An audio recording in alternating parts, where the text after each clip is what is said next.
Olá pessoal, tudo bom? Certinho com vocês aí? Bom, hoje um videozinho um pouco diferente,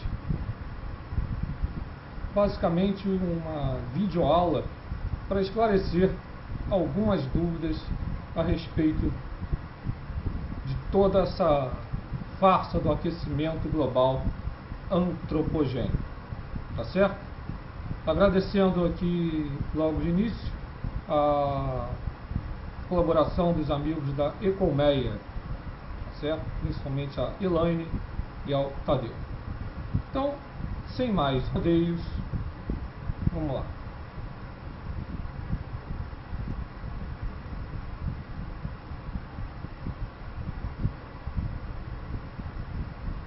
Bom,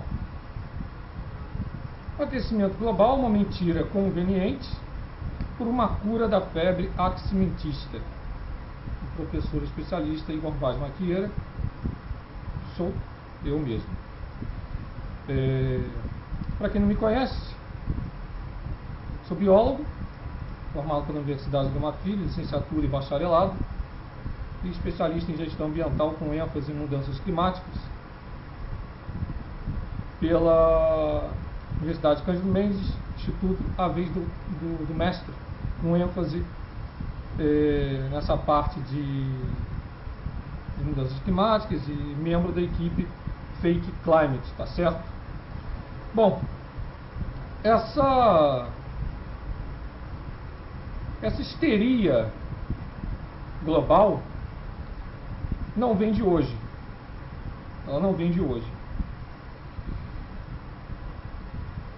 Porém, isso tudo começou a ganhar força, essa parte de que o homem está alterando o clima da Terra, com a criação de um painel da ONU, que foi criado em 1988, o IPCC, que é o painel intergovernamental para mudanças climáticas. Ele é ligado às Nações Unidas, e notem o nome, IPCC, painel intergovernamental, ou seja, governos, política. Ora, então, fica a dúvida, estamos vivendo um caos ambiental ou uma falácia catastrofista? E o homem é culpado por essas mudanças? Será que o homem é o verdadeiro culpado por essas mudanças climáticas? O homem consegue controlar o clima da Terra? Bom, vamos seguir um pouquinho aí. Então, quem exagera no argumento prejudica a causa. Ora, esse painel da ONU foi criado em 1988. Ou seja, há 31 anos nos repetem a mesma coisa, que o homem controla o clima da Terra, que praticamente vai ser o fim do mundo, vamos dizer assim. O nível do mar vai subir, vai inundar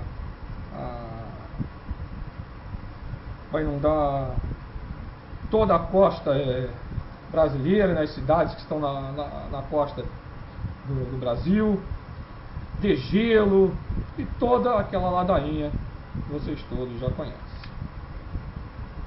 Então, os aximentistas, que é quem defende a hipótese, essa pseudociência do aquecimento global, justamente eles colocam o seguinte: ora, fazer reconhecer por autêntico um poder. Ou seja, basicamente, eles alegam que há um consenso de 97% dos cientistas, onde não existe consenso em ciência. A ciência por si só, ela segue a metodologia científica, ela segue o método científico, que é bem básico de se seguir isso, mas eles insistem em não seguir a metodologia científica séria, selecionando dados para corroborar e para correlacionar um suposto aquecimento com atividades humanas. Vamos seguindo aqui. Ora, então essa ladainha já aconteceu.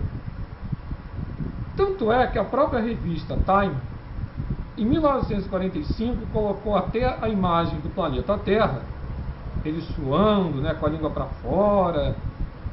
Aí passou assim quase 25, 30 anos, em 77, The Big Freeze, onde eles alegavam, inclusive, teve esse alarmismo de uma pequena era do gelo.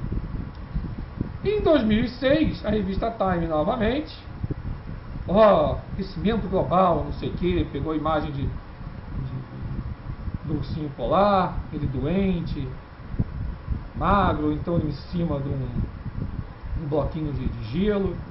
Onde a revista Veja teve a capacidade até de pegar a mesma imagem. Depois, alerta global, 7 megas soluções caríssimas para parar com o aquecimento global na Terra. E por aí vai. De tempos em tempos, é sempre uma publicação nova de algum catastrofismo, de alguma previsão ou prognóstico que não ocorre. Ora, nós estamos num planeta que sempre ocorreram variações climáticas, onde a paleoclimatologia demonstra que o gás carbônico, o malfadado CO2, como eles alegam, né, que aquece o planeta, porém a paleoclimatologia, através de vários artigos publicados, vários estudos, demonstram que CO2 não controla o clima do nosso planeta. E desde que o IPCC foi fundado em 88, se criou todo esse alarmismo aximentista, onde o IPCC e milhares de instituições trabalham com modelos climáticos, modelos de tempo e clima. Ora, não se consegue prever o tempo para o dia seguinte. Você tem cerca de 90% de confiabilidade. E nos prognósticos para uma semana, isso vai decaindo, onde alguns modelos chegam apenas, isso para 7 dias à frente, no máximo a 20 a 30% ou menos. Ora. Mas aí alegam que essas catástrofes meteorológicas nunca ocorreram, ou que são as mais fortes do século, ou de 40 anos, enfim. Na climatologia séria, se trabalha com o princípio da similaridade. Ora, a gente pode pegar aqui alguns exemplos, como eu estou demonstrando para vocês. Em 1877 até 79, uma das maiores secas que atingiu os povos dos nordestinos, matando mais de 500 mil de pessoas e mais de 5 milhões de asiáticos. 53, 76, 1922, as maiores cheias no Porto de Manaus. Em 1896, a onda de calor nos Estados Unidos matou mais de 3 mil pessoas em Nova York. Pergunto, quanto de CO2 o homem lançava em 1877, 1879, 1878, em 1896, em 1900, em 1912, o caso do Titanic, em 1920 a 1940, o Ártico se aqueceu até 4 graus Celsius superior agora. Isso eu vou demonstrar aqui. Eu podia citar milhares de fenômenos. E por que eu demonstro isso? São dados do passado. Sim, por quê? Porque no princípio da similaridade, você pega justamente, você trabalha com esse princípio na climatologia, isso é extremamente sério. Por quê?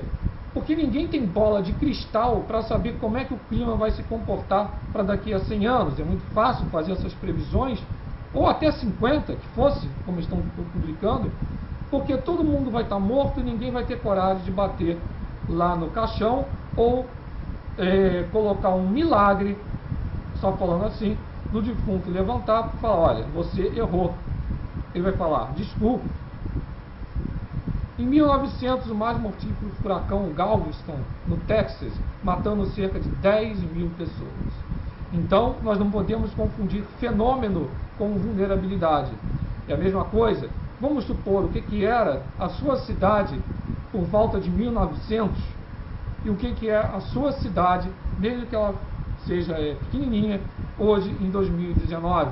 Então, nós temos um efeito de ilha urbana de calor, que está cada vez mais acentuado, e estudos da década de 70 já alertavam isso para esses relatórios, que depois vão, vamos dizer assim, ter uma influência enorme para a geração de políticas públicas, tanto nacionais como internacionais.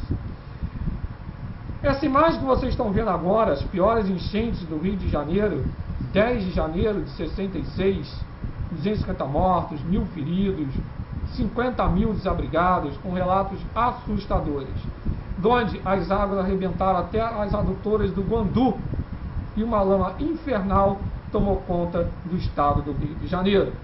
Ora, se eu colocar a data, vamos supor, vou adiantar um pouco, 10 de janeiro de 2020, vai logo vir, ou seja, vão logo evocar o CO2, o aquecimento global, a crise climática, a mudança climática, o alarme climático, a ambulância climática, o SOS climático, ou daqui a pouco, sei lá o que climático. Os eventos sempre ocorreram, então não podemos confundir fenômeno com vulnerabilidade. Então temos que estar adaptados. Por exemplo, a imagem da direita é da orla da Zona Sul Carioca, com carros antigos, com água quase chegando, um pouco mais à frente, chegando na porta. Aqui tem mais também do Morro do Castelo, isso é muito conhecido.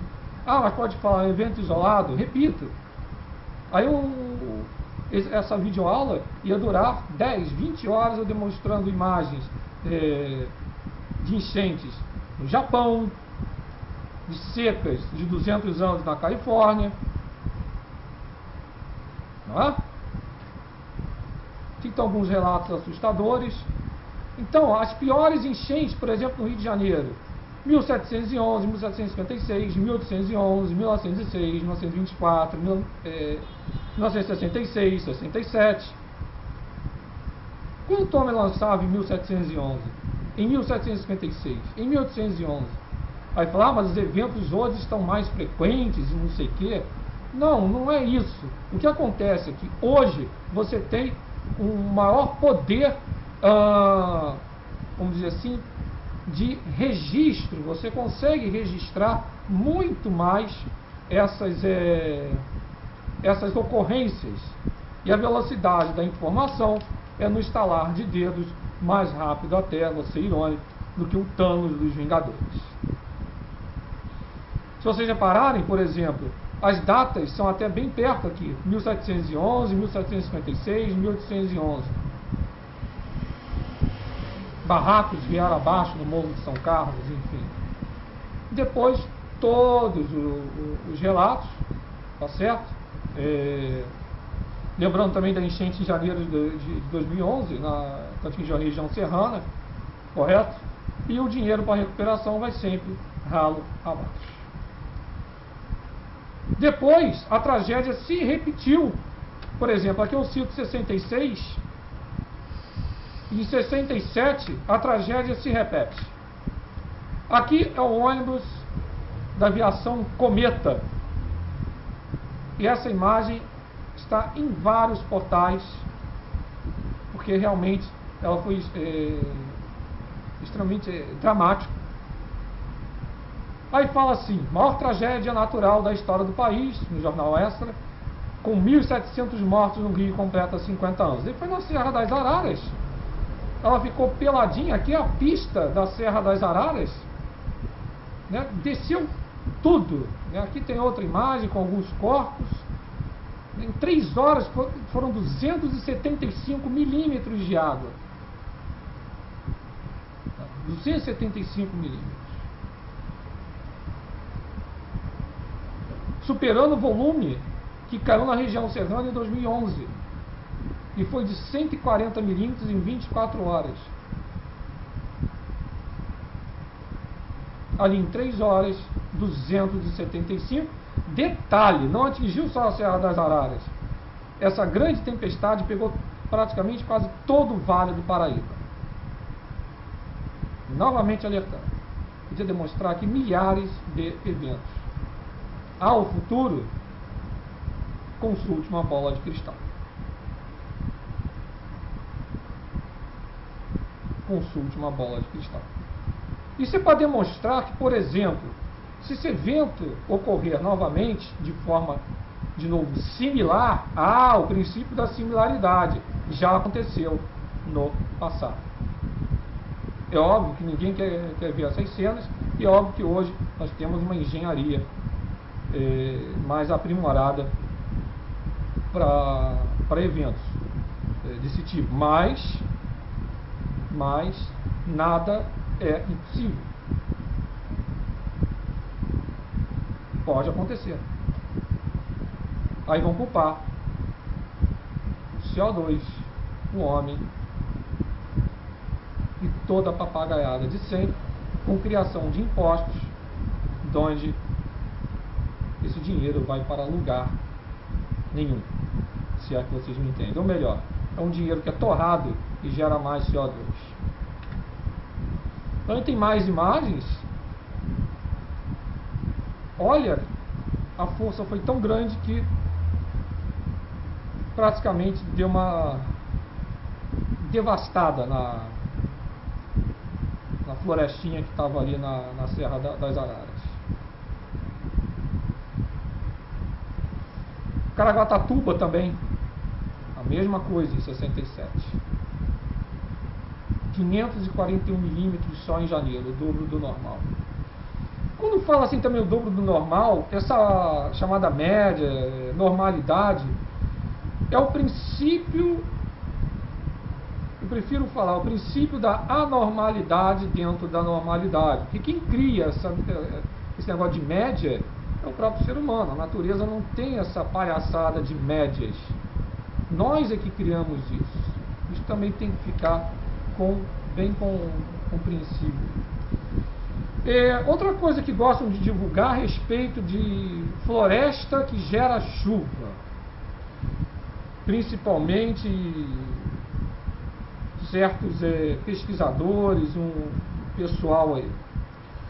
Mas é extremamente equivocado, porque falar, os rios voadores. Dá para notar nesse gráfico, né, que fala que a seca no Sudeste é causada pela falta de rios voadores, que é por causa do desmatamento da Amazônia, e que na época tinham que ser plantadas de 500 mil a 1 milhão de árvores, né, para recuperar e gerar chuvas para vir para o Sudeste.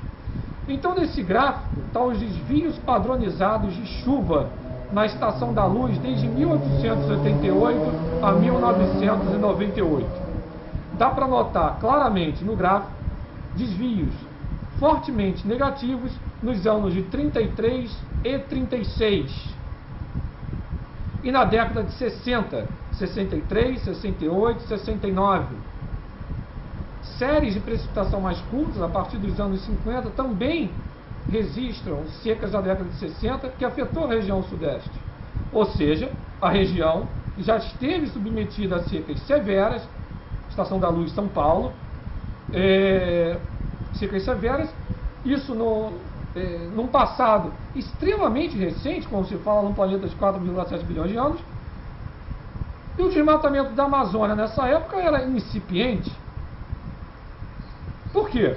Porque justamente a umidade para as chuvas do Sudeste não é produzida na Amazônia.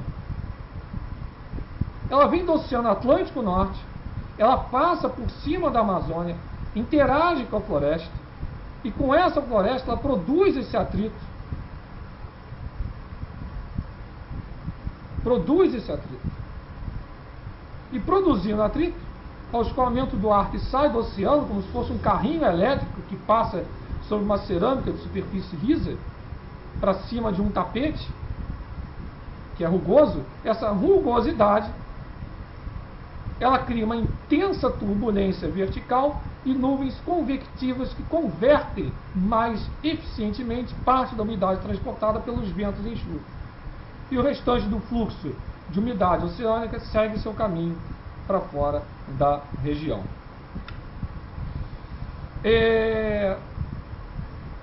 Eu consegui achar isso aqui nos meus arquivos, e essa realmente é demais. Ao jornal Folha de São Paulo, o pesquisador Antônio Zufo, da Unicamp, afirmou que a possibilidade de um desabastecimento com graves consequências econômicas, sociais, ambientais, e que o Cantareira só iria voltar ao normal em 4 anos, dizem especialistas, e ele foi um que afirmou isso. Além também do sistema de crise, afirmou que o Cantareira tinha apenas 25% de chance de se recuperar após o próximo verão. Notem que a notícia da direita de 2014 é a notícia da esquerda de 2015. E abaixo, o estado do sistema Cantareira, como é que ele estava em 22 de outubro de 2017, com 77,07% de sua capacidade, estado excelente. Ainda está escrito ali. Ora, então, o que eu estou querendo dizer com isso? Eu vou apresentar aqui,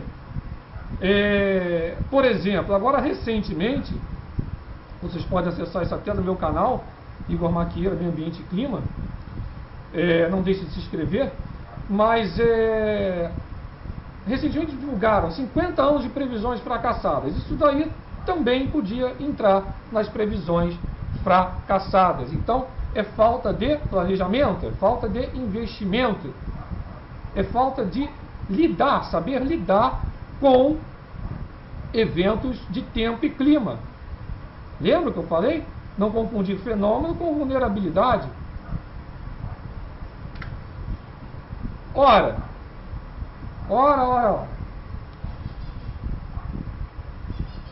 E aconteceu realmente esse aquecimento global, vamos dizer assim? Vamos lá. Por volta de 1850, a gente sai da mini era glacial.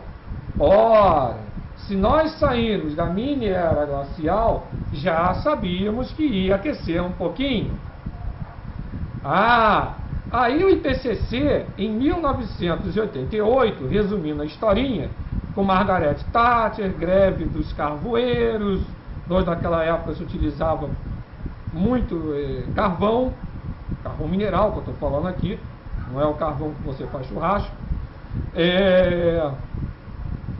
E ela gostava da energia nuclear, etc. Ela vai à Royal Society, coloca uma grande quantia em dinheiro. E nisso daí se cria o painel da ONU, James Hansen também, com a participação do James Hansen, que também é outro fracasso em previsões catastrofistas. Eu vou comentar isso aqui. Mas nós temos eventos El Niños e Laninhas,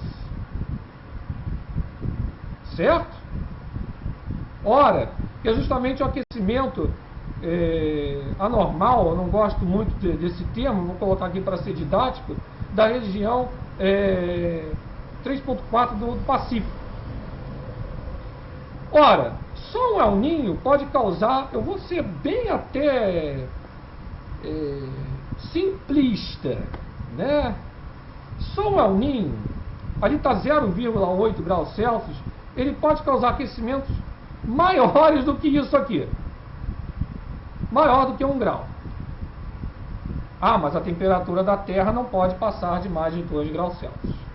Por causa de um físico que alegou isso numa entrevista há um tempo atrás, alemão, assessor lá do governo, e ele mesmo desmentiu isso depois. Olha, foi praticamente um chute essa parada de 2 graus Celsius. Além do mais, o planeta já esteve mais quente do que isso. Mas vamos seguir aqui. Então, na realidade, nós tivemos sim um aquecimento por causa de um super El Niño em 1998.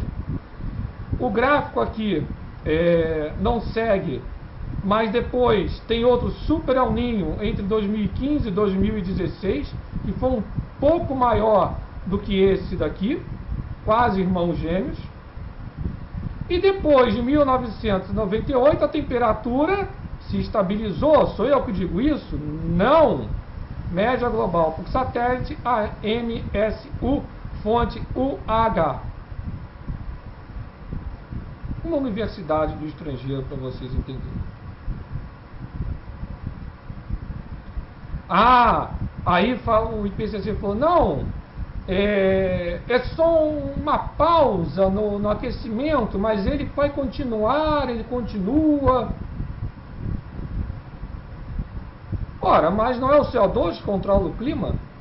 Detalhe, a temperatura ficou estável há mais de 18 anos aqui, com mais 10% de CO2, ou seja, as emissões humanas são ínfimas também se comparadas às naturais. São mais de 200 bilhões de toneladas de CO2. Só a explosão de um vulcão libera mais CO2 do que toda a produção industrial em um ano. Somente um vulcão. Lembrando que nós temos 550 deles ativos. Então não se preocupe com o CO2. Tem mais dados que eu vou demonstrar aqui. Aqui a Estação da Luz em São Paulo, com tempestades severas, notem entre 41 e 50, tá certo? Uma cordialidade do PHD, o Luiz Carlos Valdiciero Molion, esses dados aqui.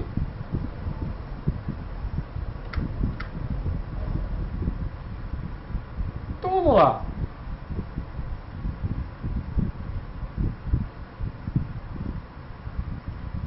Quem controla realmente o clima da Terra? Em primeiro lugar, querido Sol, não tem como. Em segundo, oceanos, vulcões. Lembrando que só o Pacífico ocupa 35% da superfície da Terra. A solubilidade do gás carbônico nos oceanos é inversamente proporcional. Vou explicar.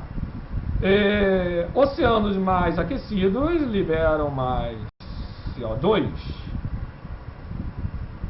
Oceanos mais frios não liberam muito CO2. O princípio da sua cerveja, quando ela fica choca, ou do seu refrigerante, principalmente no verão, deixe ele sem gelo, põe ele geladinho lá, tá aquelas bolinhas, e justamente aquilo é o CO2, é uma água com gás. Se você deixar ali, aquilo vai embora.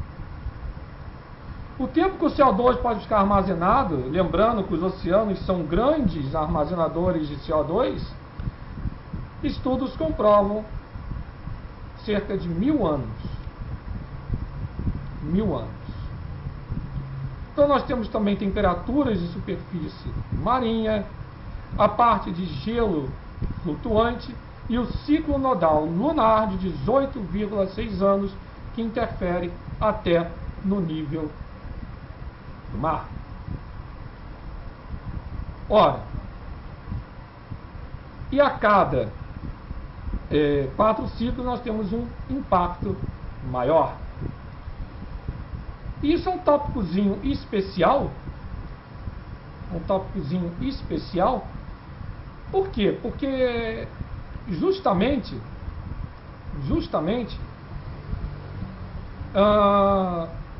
esse ciclo lunar é chamado de precessão da órbita, e a Lua ela tem esse eixo de rotação inclinado em 5,1 graus com relação ao plano para você entender o plano em que se encontra o Sol e os planetas, e o da Terra é de 23 graus e meio.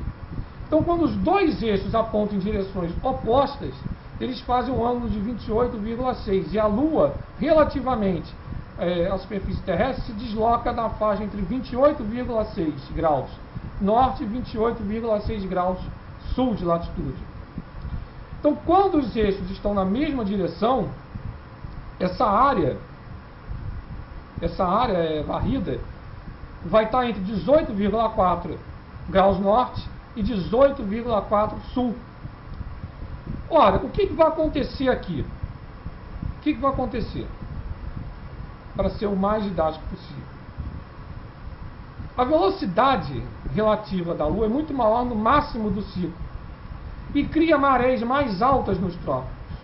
Então, no máximo do ciclo nodal, como ocorreu entre 2006 e 2007, a Lua levanta a superfície do mar entre o Equador e 40 graus de latitude por sua atração gravitacional. Então, esse desnível ou gradiente hidráulico aumenta ligeiramente a velocidade das correntes marinhas que levam mais calor dos trópicos para os polos. Então, no caso do Atlântico Norte, essa água mais aquecida, cerca de 0,7 graus Celsius, entra no Ártico por debaixo desse gelo flutuante e derrete parcialmente a parte submersa, que, como é sabido, mas se o pessoal não sabe, constitui 90% do total. Parcialmente derretida, o que vai acontecer? A parte submersa não consegue suportar o peso da parte aérea e esta colapsa. Note que colapsa, ela não desmorona. Ela desmorona, ela não derrete. Porque mesmo no verão as temperaturas do ar na região são extremamente negativas. E geralmente essas imagens, justamente de arquivo, que eles adoram demonstrar essas imagens no verão, é justamente isso que ocorre. Se vocês notarem aqui, deixa eu compartilhar aqui com vocês. Mais à frente eu vou compartilhar uma informação bacana. Mas vamos seguindo aqui.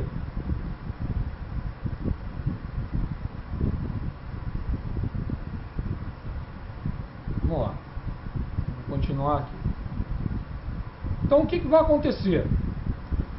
Inclusive, deixa eu voltar aqui. Inclusive, tem um material fantástico no meu canal falando a respeito dessa papagaiada de elevação do nível do mar, onde os satélites sofrem ajustes que não batem com os dados de marégrafo, inclusive os dados marégrafos da própria NOAA, que é a cientista.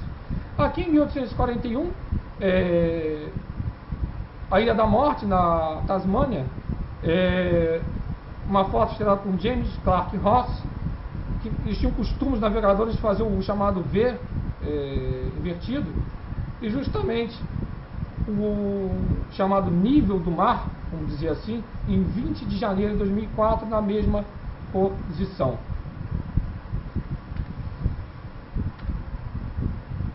Então falam que todo o gelo do planeta vai derreter, que isso é culpa do homem, etc. Ora, então no passado, que já foi bem pior do que agora, por exemplo, o sul gelado da Groenlândia foi um paraíso verde em 450 a 900 mil anos atrás, de acordo com estudos de DNA, uma perfuma cerca de 2 km no gelo. Então, um artigo publicado na revista Science colocou isso, um estudo de acordo com Martin Sharp, da Universidade de Alberta. A descoberta permitiu estimar a temperatura local, tanto é que chama Groenlândia Greenland, terra verde, e esse jardim, por exemplo, 10 graus Celsius no verão, menos 17 no inverno.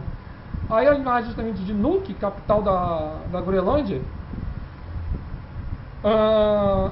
e também a ausência de uma capa de gelo sobre a ilha nessa época sugeriu que o nível do mar era maior do que a atualidade. Aqui um caso que todo mundo conhece, o naufrágio do Titanic, corrente do Labrador, tá certo? Ele não está mais nesse estado aqui, ele está bem já, está se desfazendo. Então, tá vendo essa geleirazinha aqui? Aqui está a Groenlândia toda. Então esse cubinho de gelo, vamos dizer assim, aqui, o glaciar Jakobshavn, foi daqui que se deslocaram cerca de 40 mil blocos de gelo. Detalhe que já realizaram milhares de estudos e comprovaram que, por força, consequência de alterações de ciclos lunares, justamente causou, né, condições meteorológicas da época que ocasionaram o desprendimento, um dos maiores desprendimentos de gelo da Groenlândia, e foi atingir justamente o Atlântico Norte. Tá certo? É óbvio que teve uma responsabilidade, eu não vou comentar isso aqui, porque aqui, senão a gente não avança aqui no assunto, tá? Responsabilidade do capitão e etc. Mas justamente quanto de CO2 o homem lançava nessa época,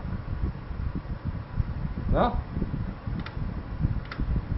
Aí também tem a patifaria do Al Gore, aí tá o pequeno casebre dele, né? Tô sendo irônico, quase 9 milhões de dólares, e falou que o IPCC tinha colocado o nível do mar subir 60 centímetros, ele falou que ia subir 6 metros, mas com o prêmio Nobel ele ganhou, ele comprou uma mansão. Assim como agora também teve o caso do Obama, né?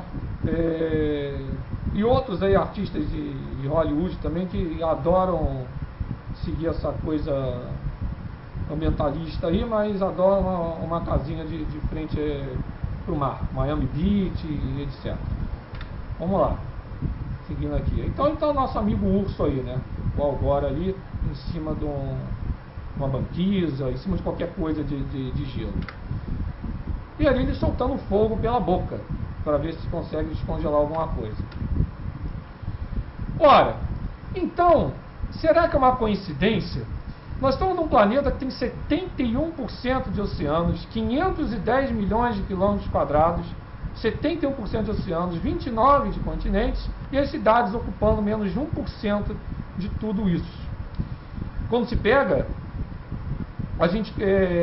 as oscilações, principalmente a oscilação decadal do Pacífico, se descobriu o seguinte, que o Pacífico, o clima global responde, se encaixa, melhor dizendo, perfeitamente com a temperatura global, para vocês entenderem.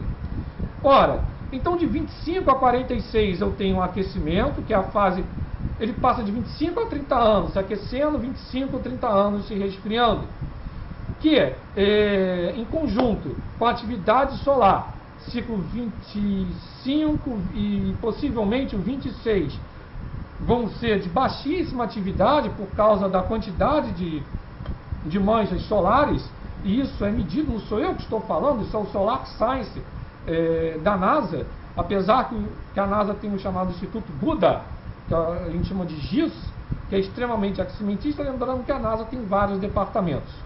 Então de 25 a 46 quente, de 47 a 76 frio, de 77 a 98 quente. Aí o IPCC correlacionou isso a atividades antrópicas. Que curioso! Sendo que o primeiro relatório do IPCC na década de 90 falava justamente a respeito de variações, no caso de variações na energia solar. E agora estamos adentrando numa fase fria, ODP fria. Detalhe que entre 47 e 76, não estou falando, as pessoas confundem, não teve chuva, não é isso. Nós tivemos uma redução de 10 a 30% no volume de chuvas. E agora estamos adentrando numa fase fria, que vai durar até 2030, 2032. Mas quem vai comandar mesmo é o Sol, com a sua baixa atividade. Então isso é uma coincidência? Não, não é uma coincidência. Ora, se lembra da Time? Então tá aqui, ó. Olha, é uma mini era glacial. Também é o homem o culpado, eles falavam isso. Aqui, uma mini era glacial. Então todas as revistinhas apocalípticas culpavam o homem. Ora, tivemos a pequena era glacial, que acabou por volta de 1850. Então, antes de 1925, um aquecimento de 0,37, de 25 a 46, um resfriamento de 0,14, de 46, um aquecimento depois de 0,32, de 77 a 98. Aí o IPCC em 2007, média global, aumentou 0,76 graus Celsius, mais ou menos 0,19 graus Celsius, entre 1850 e 2005. Detalhe que esses modelos de clima não conseguem simular, olha só, nuvens que são responsáveis por uma grande porcentagem do albedo planetário. O albedo é refletir a luz solar. Então não consegue simular Sol, não consegue simular nuvens, não consegue simular direito oceanos, não consegue simular nada. Sabe por quê? Porque quando pega esses modelos, já que eles são tão bons em fazer prognósticos futuros para daqui 50 a 100 anos, eles tinham que acertar os eventos do passado. Pois é, quando roda isso, eles fazem uma confusão desgraçada e erram tudo. Ora, período de 25 a 46, aquecimento de 0 a 37. Considerando que o consumo de petróleo era pequeno antes do final da Segunda Guerra e o homem lançava na atmosfera menos de 10% do carbono que emite hoje, a gente pergunta, por que o maior aumento da temperatura global ocorreu antes disso, entre 25 e 46? Ahá! Também temos o sistema Argo das boias, e quem controlava isso era o senhor Josh Willis, da NASA, que levou um puxão de orelha, porque quando ele estava lá, inclusive esse trabalho desapareceu, ele sumiu, alegando que os oceanos estavam mais frios, levou um puxão de orelha e já sabe o que aconteceu. Correto? Aqui, há 3 anos atrás, quando eu coloco, foi a data de publicação do estudo. Tá? Isso é só para citar mesmo. E elas mergulham a mais de 2 mil metros de profundidade, coletam dados, não só de temperatura, mas outros dados fisicoquímicos, e lançam isso para o satélite. Os satélites mandam para as universidades para gerar esses relatórios. Então a própria Red Cruz, que é um braço direito do IPCC, demonstrou que os oceanos estavam se resfriando um pouquinho depois de 1996, com dados até 2000 e quase 2013 aqui, né? Aqui é justamente, gente, os 18,6 anos, as 2 séculos do ciclo nodal lunar, né? Demonstrando os desvios padronizados de temperaturas da superfície do mar ao sul da Groenlândia, nesse domínio geográfico aí. Então, o Sol como principal fonte de energia, então nós temos ciclos solares, essas manchas solares que são medidas, e detalhe que o Sol, quanto menos manchas ele apresentar, pior é, porque isso é sinal de resfriamento. Então nós temos intervalos e variações, tá certo? Isso não é uma coisa estática. Nós temos justamente o ciclo de Gleisberg, nós temos ciclos de 11, 90, 150, 1500 anos, mais ou menos 17, posso citar aqui o número, 17 ciclos solares. Nós temos ventos solares que, dependendo da velocidade e dependendo de como é que o planeta Terra vai estar naquela hora, por exemplo, um vento solar com mais de 1 milhão de quilômetros por hora, pode causar e gerar ondas de Kelvin, porque todo mundo sabe que o planeta Terra ele é formado por placas tectônicas, e justamente basta vamos dizer assim, um trancozinho nisso daí para gerar, para dissipar essa energia, e pode gerar até, vamos dizer assim, um calor mais acentuado nessa região no Pacífico e gerar até um El Niño. Então, para vocês verem como a coisa é complexa, mas querem culpar atividades antrópicas. Tem raios cósmicos galácticos também, que podem causar tanto aquecimento como resfriamento. E aqui a previsão do ciclo de manchas solares. Aqui um pouquinho só do CFC. O que acontece aqui? Essa expressão buraco na camada de ozônio foi justamente por causa do satélite, o Nimbus 7, que ele não conseguia identificar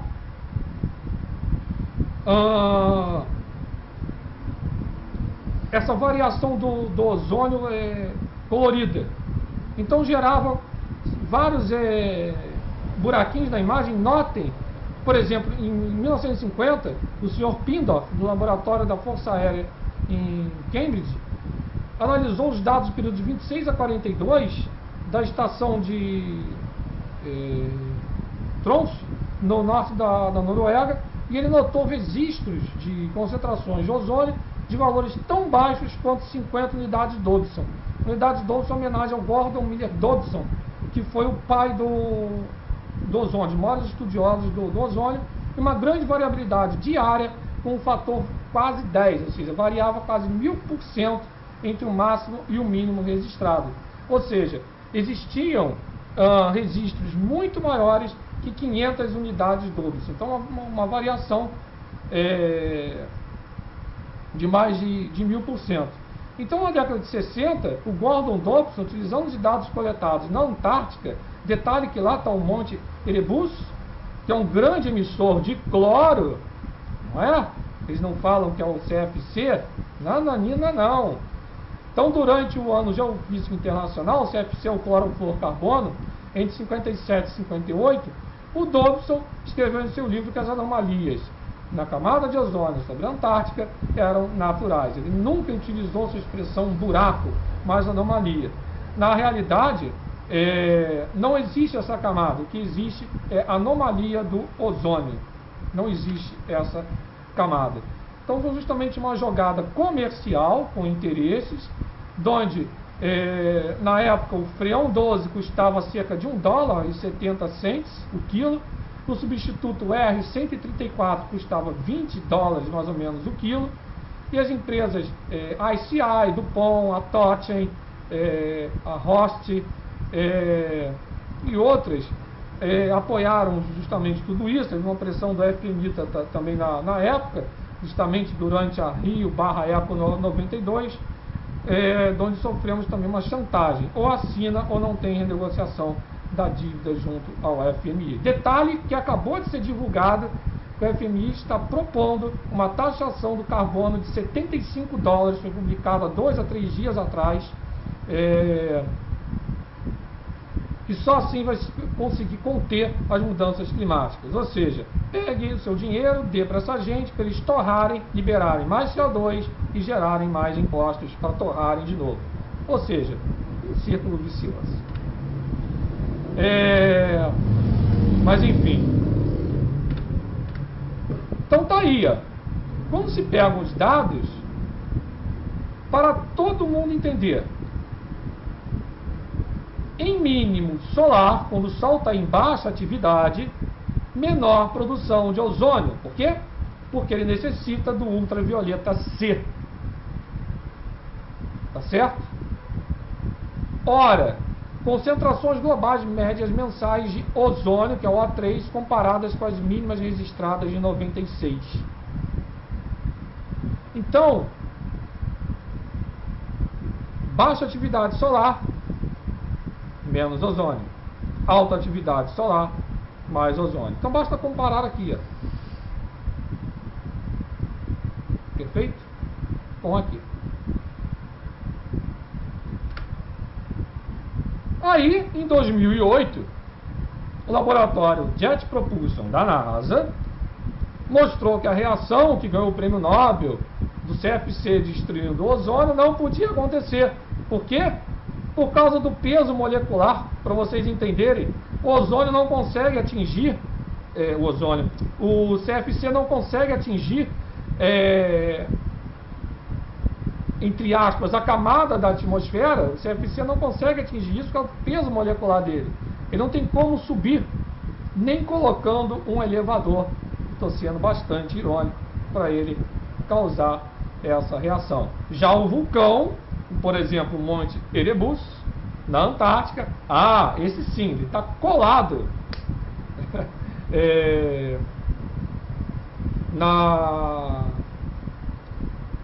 está colado justamente na região da atmosfera para causar a destruição do ozônio com grande liberação de cloro.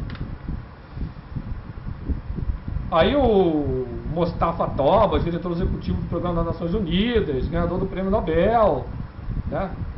Detalhe que ninguém foi lá retirar o prêmio dele, né? Estamos à frente de um perigo da humanidade, ou seja, previsões apocalípticas que nunca ocorrem. Engraçado que ninguém vai, como o objetivo já foi cumprido, ninguém vai lá cobrar desse pessoal. E detalhe que os novos gases refrigerantes agora são inflamáveis, perigosos, com geladeiras explodindo por aí fora, né? Esses gases refrigerantes são caros e descobriram, causa também aquecimento global. Que curioso, né? Sustentável. Então vamos toda hora mudar a nossa cadeia produtiva. Comentários mais à frente que eu vou colocar. Então aqui é o ciclo 24, né? A previsão, já estamos depois adentrando no 25, com grandes chances do 25 e 26 serem um dos maiores mínimos solares. Então vai preparando aí um resfriamento paulatino. Mas fala, mas a minha cidade está mais quente. É claro, por causa do efeito de ilha urbana de calor, que já está causando aumentos até de 3 a 5 graus Celsius maior no centro urbano do que ao seu entorno, por exemplo, em zonas rurais. Então está aqui, altera os balanços de radiação, de evapotranspiração. Por exemplo, o estado americano de Illinois, isso entre 52 e 82 já registrava isso. Até Atenas registrou isso daí. Até as cidades-estado, né, que é bem antigo, já registrava isso daí. O IPCC, criado em 88, falava a respeito do Sol. Primeiro relatório, 30% das fontes utilizadas no relatório, não o caso esse último. Aqui, quando eu coloco o último, foi o relatório, se não me engano, de 2007. 30% 2007. As fontes utilizadas eram jornalistas, ambientalistas, ONGs, o Diaba 4. Então, justamente, essa hipótese de aquecimento global com gases de efeito estufa, onde o efeito estufa é outra impossibilidade física, ela nunca foi demonstrado no mundo real. Então, por conseguinte, não existe qualquer prova tangível que esses cenários do IPCC estejam acontecendo. Realmente não estão. Então o IPCC ele nega o método científico com suas próprias palavras, porque ele alega, ora, nós não temos o planeta Terra para fazer esses experimentos, mas essa atribuição de mudança climática antropogênica deve ser buscada, demonstrando que a mudança detectada está conformidade com simulações feitas em modelos de computador. Mas a Terra não é um modelo de computador. Em 2007 é criado o NIPCC, que é justamente o painel não governamental para mudanças climáticas. O IPCC perdeu o financiamento. Então milhares de pesquisadores afirmaram e afirmam até hoje que o IPCC é pré-programado a produzir relatórios. que essas temperaturas tinham que passar por ajustes, porque estavam sendo contaminadas por efeito de ilha urbana de calor. O IPCC negou os estudos. Esses modelos climáticos apresentam erros altíssimos, não conseguem. E o primeiro relatório, comparando satélite com estações, as estações demonstravam aquecimento e os satélites não. Então as estações estão instaladas em áreas que vão gerar dados tendenciosos, além da péssima localização dessas estações. Então esse é o Petition Project, né, com mais de 32 mil assinaturas. Justamente uma petição contra essa fraude do aquecimento global. Agora, recentemente, também divulguei, foram mais de 500 cientistas que assinaram um documento. Então tá aí, que o IPCC ele perdeu o financiamento, mas tem grandes empresas por detrás, tem grandes interesses ambientalistas. Então aqui, ó, só algumas imagens de como isso aqui são medidores, para vocês entenderem, temperatura. Até na sede da NOAA, do lado dos ar-condicionados. Aqui onde está AC, ar-condicionado, lado de chaminé, diretamente ao sol, tá certo? Fechamento das estações nas regiões frias do globo. A maioria desses dados vem tudo do hemisfério norte, que é mais quente.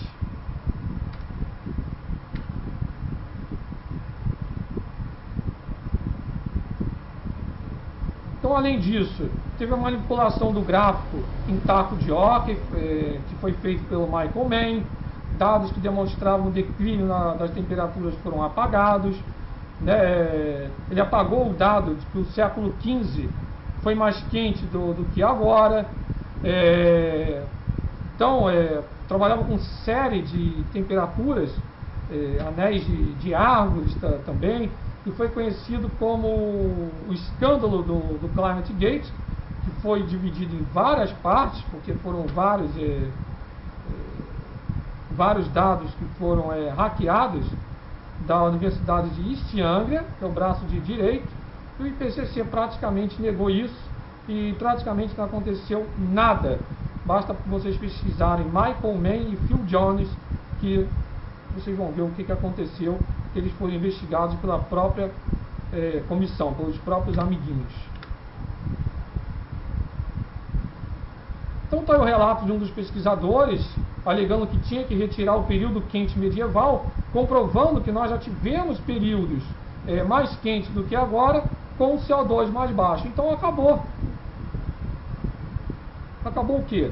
Simplesmente acabou. O CO2 não tem relação com temperatura. Então o IPCC colocou isso muito bem em seu relatório, na década de 90, um dos primeiros relatórios, e depois o gráfico em taco de Ock demonstrando uma elevação gigantesca da temperatura, e foi aceito uma velocidade gigantesca, no estalar de dedos, para corroborar um falso aquecimento. Então, a paleoclimatologia descreve muito bem que nós já tivemos períodos, como eu estou passando para vocês aí, nos tópicos, muito mais quentes do que hoje, sem qualquer influência humana.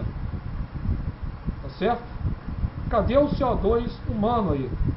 Tá certo? Não tinha. Vamos seguindo. Então, o Holoceno é o terror dos aquecimentistas, por exemplo. As temperaturas subiram de 6 a 8 graus Celsius em menos de 100 anos. Sendo que metade desse aquecimento ocorreu em 2 décadas. 6 a 8 graus. Ou seja, essas taxas de variação são muito maiores que a irrisória elevação de 0,8 que eles falam, né? E além do mais, um caso a ser citado, que essa medição do CO2, que eles falam que não tem influência antrópica, provém de Mauna Loa, que está colado ao Pacífico, no Oceano Pacífico, e detalhe, colado a um vulcão. Então já sabiam que ia encontrar ali, porque dependendo dos ventos, vai ter muito CO2. Assim como a medição lá do CFC, eu esqueci de comentar, também estava perto do Monte Erebus. Então, medição do CFC não, a medição também de cloro estava perto do Monte Erebus. Então, dependendo de condições de tempo meteorológicas ali, isso vai influenciar os resultados. Então, isso tudo é bastante assustador. Então, amostras da Groenlândia, dos GISP2, principalmente, cilindros, mostram um período quente minuano entre 1450 e 1300, período quente romano entre 250 e 0 a.C., período quente medieval entre 800 e 1100, a pequena idade do gelo entre 1650 e 1850 e o período quente do século XX. Um caso a ser demonstrado aqui é isso aqui. Ora, como é que pode quase 1 grau Celsius superior agora, nos últimos 2.000 anos, uma concentração de CO2 que não chegava a 300 partes por milhão? Se CO2 controla o clima, eles tinham que andar lado a lado, mas isso não ocorre, isso nunca ocorreu. Né? Aqui está o CO2 atmosférico em negrito e a temperatura em cinza. Notem que eles não andavam lado a lado desde o Cambriano, desde 600 milhões de anos atrás até agora.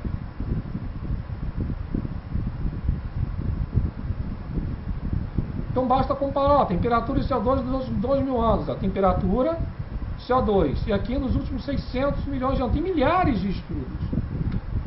Aqui, CO2 em verde, em vermelho, proxy da temperatura, utilizando o oxigênio. Então, aqui ficou um pouquinho meio fora aqui na hora que eu fui editar o slide.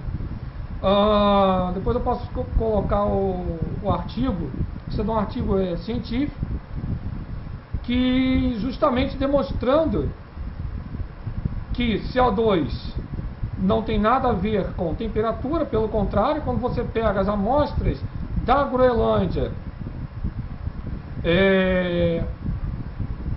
quando você pega a amostra da Groenlândia, você vê claramente um resfriamento. Por isso que eu digo, tudo depende de como você está vendo esses dados. Eles querem pegar dados de 100, 150 anos, mas eles não gostam de pegar os dados paleoclimáticos, ou seja, os dados são selecionados a dedo. Ou seja, aí eu estou mascarando a história climática do planeta Terra. Outra coisa que eles falam, que eles alegam, é que nunca tivemos essa concentração de CO2 nos últimos 650 mil anos. Ora, já tivemos sim. Por exemplo, o biólogo alemão Ernest Beck, ele fez medições químicas de CO2 e depois do IPCC ele muda essa metodologia de medição sem explicar o porquê. Notem que entre 1800 e 1810, mais ou menos 1830, a concentração de gás carbônico chegou a 490 partes por milhão. Hoje se fala que está em 410, 420, né? O método químico e aqui o método de espectrometria. Não tem problema de se mudar o método, né? Mas você tem que justamente explicar o porquê que isso foi mudado e o porquê que o IPCC e vários cientistas gostam de desconsiderar os dados do Ernest Beck. Nem preciso alegar o porquê. Tá certo? Lembrando que, por exemplo, em períodos passados, nós tivemos temperaturas muito maiores com CO2 lá embaixo. Por exemplo, 190 partes por milhão, com verões muito mais quentes, cerca de 3 a 4 graus Celsius superior. Adoram falar do Ártico, né? O Ártico é um oceanozinho congelado. Então, novembro de 1922, a Ártica em Mudança, Departamento do Comércio da Noruega, enviou uma expedição ao Ártico chefiada pelo Dr. Adolf Hoel, tá certo? E note aqui que fala, ó, que as condições do warming, ó, as águas estavam mais quentes, ó, olha só, favorecendo, né? Quer dizer, quanto de CO2 o homem lançava em 1922? Temperatura de CO2 nos últimos 420 mil anos, com cilindro de gelo de Vostok, Antártica. Trabalho de Petit et al. Então, note que a temperatura já foi de 6 a 10 graus Celsius superior agora, com a concentração de CO2 que não passava de 300 partes por milhão. Cadê a influência humana? O Ártico praticamente estável em 13 anos. Sou eu que digo isso? Não. É o Danish Meteorological Institute, o DMI. O Ártico já foi 4 graus Celsius mais quente do que agora, com uma concentração de CO2 que não passava também de 300 partes por milhão, bem menor do que agora. Dados de Jones et al., da Climate Resource Unit, CRU. Aqui é só repetindo os dados ali. Aqui é do ciclo nodal lunar. Aqui tem milhares de dados que eu podia citar, mas eu achei isso bastante didático a respeito da Antártica, no que não demonstra nenhum aquecimento em 50 anos. Tá? Aqui é o nome da estação na Antártica. Os dados são da JMA, que é a Agência Meteorológica do Japão. Então notem que não demonstra qualquer aquecimento brusco na Antártica, tá certo? Então qual é o interesse que está por detrás disso tudo? Não é salvar o planeta, obter lucros exorbitantes com taxações e o diabo a quatro. Então não há um debate científico, sim pesquisadores e delegações de ONGs, governos, partidos, pseudocientistas já engajados na causa, que ficam toda hora, eu avisei, e não acontece nada, né? Parece pior do que uma vitrola quebrada. Infinidade de burocratas fazendo seus discursos vazios e catastrofistas, e quando não dá certo tem que pegar até crianças, se utilizar de crianças, de religião, como o Papa, né, como vocês estão vendo aí. Não querem bancar a imagem de bons moços, quando na verdade querem vender o seu grande peixe podre e exercer um domínio extremo sobre todos os recursos naturais e fontes de energia. Então esse é o grande objetivo, o controle total da sociedade, um neocolonialismo, principalmente dos países em desenvolvimento, e que tem grandes recursos naturais e energéticos. O Brasil está no meio disso, né? E a tentativa de frear emissões, esses dados aqui é um pouquinho antigo, vai custar cerca de 2 trilhões, é muito mais disso. Muito mais do que os Estados Unidos já gastou só com a Segunda Guerra Mundial. E prosseguindo, agora o cara lá da ONU falou que é 1,8 trilhão. Parece que a Associação de Empresários, bancos, 47 trilhões, e por aí é só uma faixa de bilhões e trilhões, e você nunca sabe para onde é que vai toda essa dinheirama, vulgarmente falando.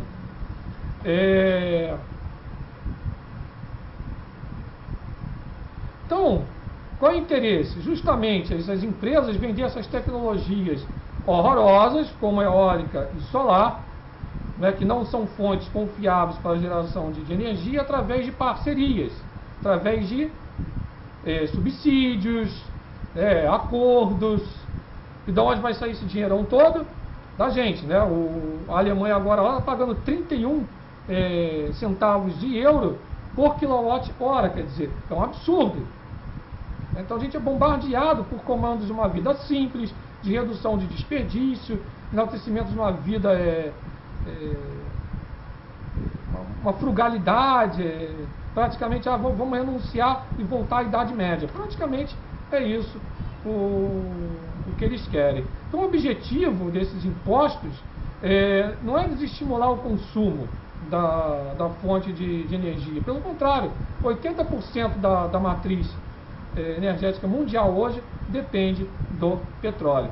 Então está aqui os dados da American Wind Energy Association. Geradores de energia eólica matam mais ou menos 270 mil aves por ano. E agora também os painéis solares ficam refletindo, né, o sol, para vocês entenderem, estão torrando as aves também, os cervos, os insetos, ninguém fala.